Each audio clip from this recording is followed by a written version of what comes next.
Hariom dear friends. आज हम सत्संग में चर्चा करेंगे निसर्गदत्त महाराज की टीचिंग्स की। निसर्गदत्त महाराज ने से गुरु के विषय में पूछा तो निसर्गदत्त महाराज ने कहा, your own self is the ultimate गुरु।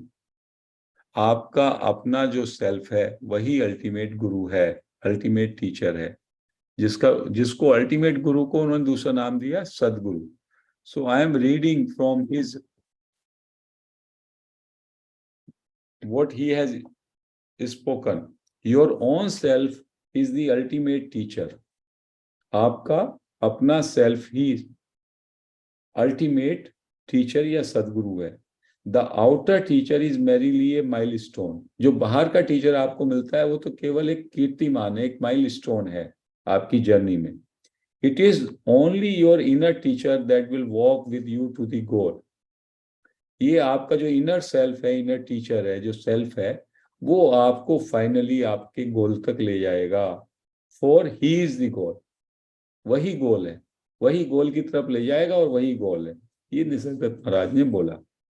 अब इसको जो इंटरप्रेट करते हैं, जो समरी है उनकी पूरी टीचिंग्स की, इसको समझने का बहुत जरूरत है, क्योंकि हम लोग उसको ठीक से समझ नहीं पाए अभी भी। आई एम को समझना भी काफी डिफिकल्ट है। The I am, which is made of consciousness, if stayed with X as a portal or gateway to the absolute। कहते हैं I am जो है उसका क्या कंटेंट है। I am जो है वो कॉन्शियसनेस है। कॉन्शियसनेस से ही उसका फॉर्मेशन हुआ है I am का, सेंस ऑफ I am का। और यदि इस I am में आप रुके रहें, इन दी फीलिंग ऑफ आई एम आप रुके रहें, तो ये गेटवे है, ये डोर है जिससे आप एब्सोल्यूट में, अल्टीमेट में जा सकते हैं, ऐसा उन्होंने कहा। It seems that not always but generally before this occurs the outer reflections of consciousness which appear to be separate from the I am are cut. कहते हैं क्या होता है, there is I am is a consciousness, then there are outer reflections of I am। वो क्या है, बाहर के जो रिफ्लेक्शंस हैं I am के, I am this, I am that, मतलब जो ये बाहर का सारा संसार है जो I am की नींव पे खड़ा है, वो भी कॉन्शियसनेस का रिफ्लेक्शंस है। तो जब हम I am पे केवल स्टे करेंगे, we will hold to I am, तो सब में पहले तो हमारे ये तमाम सारे जो रिफ्लेक्शंस हैं कॉन्शियसनेस के, जो बाहरी रिफ्लेक्शंस हैं, जैसे मैं शरीर हूं, मैं डॉक्टर हूं, मैं मेल हूं, मैं मुंबई का निवासी हूं, मैं के साथ मैंने जो तमाम सारी चीजें जोड़ी हुई हैं, अपनी उपाधियां, वो सब कट जाएंगी, पहले वो कटेंगी। और क्योंकि वो आई एम से सेपरेट लगती हैं। आई एम से, मैं से मेरा अलग लगता है। मैं और मेरा एक साथ नहीं है, एक मैं है और एक मेरा है। एक आई एम होनापन, और एक होनेपन के कारण तमाम सारी चीजों से जुड़ाव। तो पहले जो जुड़ाव है उससे मेरा भेद होता है, वो भेद मुझे लगता है वो कट जाता है। Soon the I am is all there is. और जब मेरा बाहर के चीजों से डिटैचमेंट हो जाएगा तो क्या बचेगा, केवल आई am, sense of I M, feeling of existence, मैं हूं, होनेपन का भाव बचेगा। This pure I am is the गुरु। और ये जो प्योर आई एम है, ये जो आपका आई एमनेस, होनेपन का जो फीलिंग कहिए या बीइंगनेस कहिए, यही गुरु है। उन्होंने कहा यही गुरु है।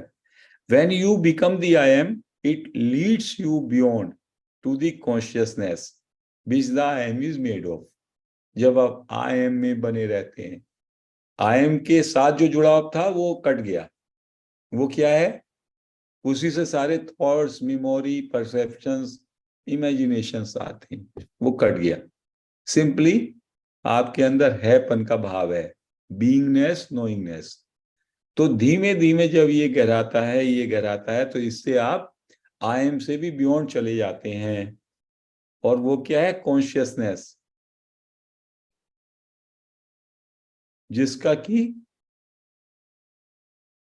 जिस कॉन्शियसनेस का आई एम बना हुआ है। जैसे कपड़ा है, कपड़ा धागे का बना हुआ, कॉटन का बना हुआ है, तो आई एम जो है बना हुआ किस चीज का है? कॉन्शियसनेस का। लेकिन जब आप आई एम में ठहरते हैं, आई एम में ठहरते हैं, धीमे धीमे उसके प्योर स्वरूप में, दैट इज कॉन्शियसनेस में चले जाते हैं। Upon the I AIIMS evaporation, I am का इवेपोरेशन हो जाता है, क्या? आई एम डिसॉल्व हो जाती है। The consciousness and the nothingness beyond into the nameless absolute to the big silence is realised. ये बात जानने की है। आई एम में बने रहोगे, धीमे धीमे आई एम इवेपोरेट कर जाएगी, फिर क्या आएगी? Pure silence, nothingness, emptiness, absolute, nameless absolute, nameless or formless absolute, and that is the reality, that is the ultimate। तो इसको दोबारा से करें कि आई एम जो है वो कॉन्शियसनेस का बना हुआ है। जब आप आई एम में स्टे रखते हैं, स्टे करते हैं, तो ये एक गेटवे या पोर्टल के रूप में एब्सोल्यूट तक पहुंचाने का काम करता है। सबने पहले जब आप आई एम में बनेंगे, तो आई एम के साथ जो चारों तरफ जुड़ा हुआ है, I am this, I am that, I am a father, I am a mother, I am a teacher, क्या क्या चीजें हमने तमाम उपाधियां जोड़ी हुई हैं, इसको पहले ये कटेगा, ये कटेगा आपका। तो फिर जो है केवल आई एम बचेगा। और फिर जब आई एम बचेगा, उस प्योर आई एम वही गुरु है। जब आप इस गुरु में, गुरु तत्व में रहते हैं आई एम में, तो धीमे धीमे ये आपको बियॉन्ड ले जाएगा। ये आई एम भी, होनेपन का भाव भी इवेपोरेट हो जाएगा, and then there will be pure silence, nameless, formless absolute, and that is the ultimate state और real state, that is the reality. ये निसर्गदत्त महाराज कहते हैं। इसी के साथ हम एक बार चर्चा किए थे वर्बल और नॉन वर्बल आई एम की, उसको फिर से बताते हैं। Let us start off by saying that there are two levels of I am. I am के दो लेवल हैं, मैं हूं, इसके दो स्तर हैं। The verbal I M, verbal I M क्या है? मैं मुंह से कहता हूं मैं हूं, मैं हूं, मेंटल आई एम चल रहा है मेरा। शुरू में जब मैं आई एम में जाऊंगा तो ये मेंटल या वर्बल ही आई एम होगा। Which Nisargadatta Maharaj said all I can say is I am. कहते हैं जो ये कहते हो आपकी I am, this is the only the truth, basic truth जिसको आप कह सकते हो। I am this, I am that, वो तो बिल्कुल ही झूठा है, महाराज कहते हैं। बट आप ये कह सकते हो आई एम, मैं हूं, इस बात में थोड़ा सत्य है ऐसा। And the non verbal I M, what is the non verbal I M? निशब्द आई एम क्या है? वो है विच इज नो थॉट्स, उसमें कोई विचार नहीं है। नो मेमोरी, कोई स्मृति नहीं है। नो इमोशंस, कोई भी भाव नहीं है, संवेदनाएं नहीं है। नो परसेप्शंस, ना उसमें कोई परसेप्शन है, ना अटेंशन है, ना इंटेंशन है। Non verbal I am is without any thoughts, memory, emotions, associations, attention और इंटेंशन। उसमें कुछ नहीं है, बिल्कुल खाली। आई एम के जुड़ाव के कारण ये होता है कि विचार बनते हैं, उसी से इमेजिनेशन आती है, उसी से मेमोरी आती है। जब ये सब खत्म हो जाता है, तब आपका जो है नॉन वर्बल आई एम में आप स्टे करेंगे। This non verbal I am is the seed of your universe and is part of body.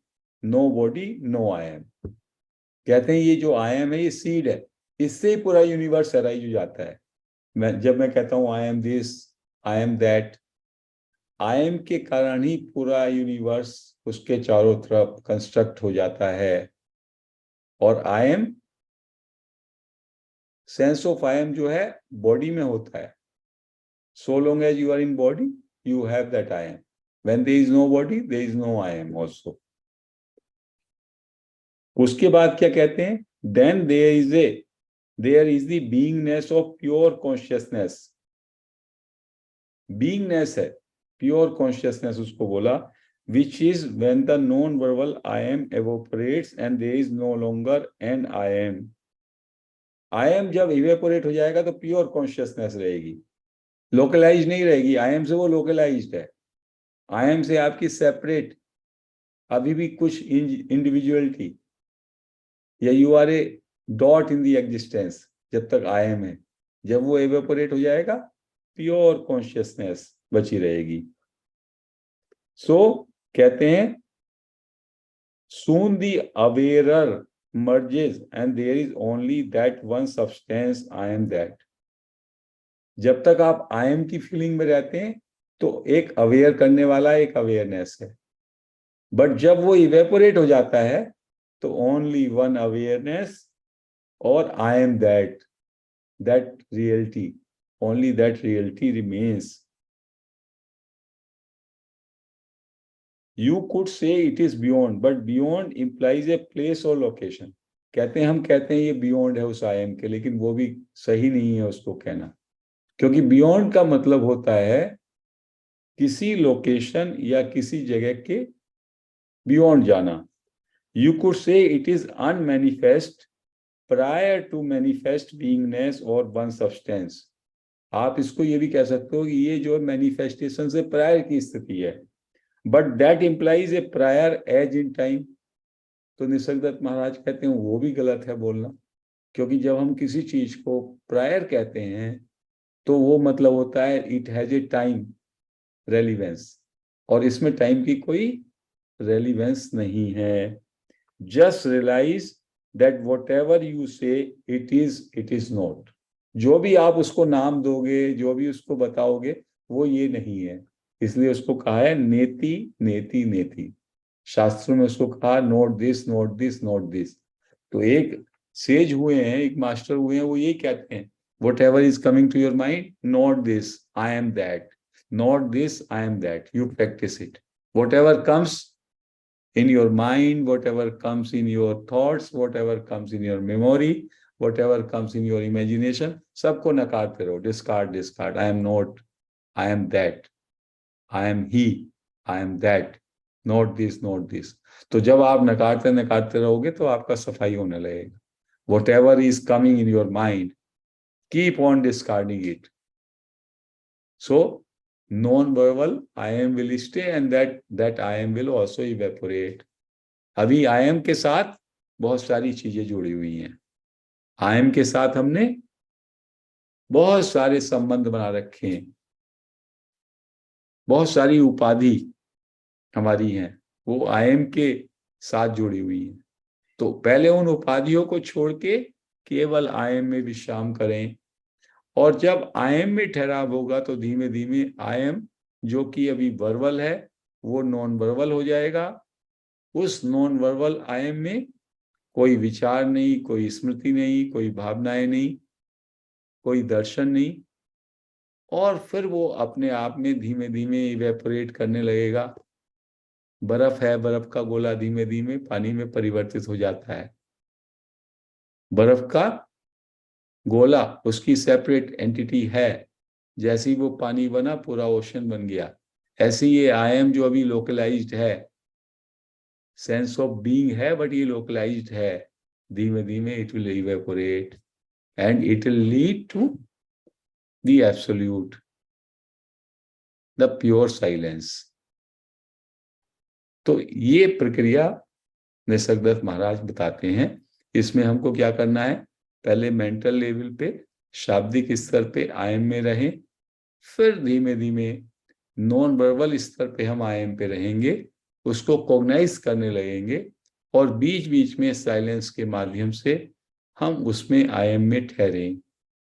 तो ये धीमे धीमे ये आई एम में जब हम ठहरेंगे तो धीमे धीमे ये इवेपोरेट होने लगेगा, डिसॉल्व होने लगेगा, डिमिनिश होने लगेगा, and we can have the glimpse of reality beyond that.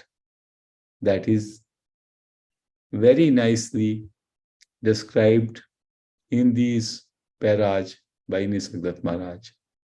सो आज हम इस चर्चा को यहीं पर समाप्त करते हैं। हरिओम।